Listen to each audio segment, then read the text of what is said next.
এখন বাজে দুপুর 3টে, ঠিক আছে। আর আমি এখন রান্না করছি। এই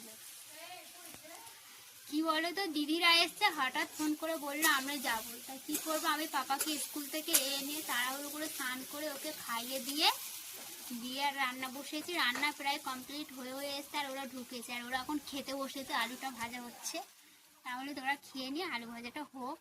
এই যে এখানে ভাত বেড়ে রেডি করে ডিম ভাজা করেছি, আর এখানে উচ্ছে আলু মাখা, ডাল, আর ওটা সকালবেলার তরকারি মেজদি আছে, এটা বড়দি।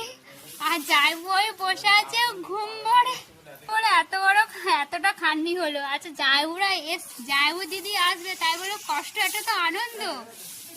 তা না, বলছে পাগল এসছে বলে খান্নি হয়েছে খুব।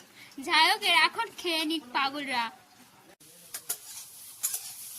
এখন বাজে দুপুর 3টে, ঠিক আছে। আর আমি এখন রান্না করছি। এই কি বলো তো, দিদিরা এসছে, হঠাৎ ফোন করে বললো আমরা যাবো। তাই কি করবো, আমি পাপাকে স্কুল থেকে এনে তাড়াহুড়ো করে স্নান করে ওকে খাইয়ে দিয়ে আর রান্না বসেছি। রান্না প্রায় কমপ্লিট হয়ে এসছে, আর ওরা ঢুকেছে, আর ওরা এখন খেতে বসেছে। আলুটা ভাজা হচ্ছে, তাহলে তোরা খেয়ে নিয়ে আলু ভাজাটা হোক। এই যে এখানে ভাত বেড়ে রেডি করে ডিম ভাজা করেছি, আর এখানে উচ্ছে আলু মাখা, ডাল, আর ওটা সকালবেলার তরকারি মেজদি আছে, এটা বড়দি।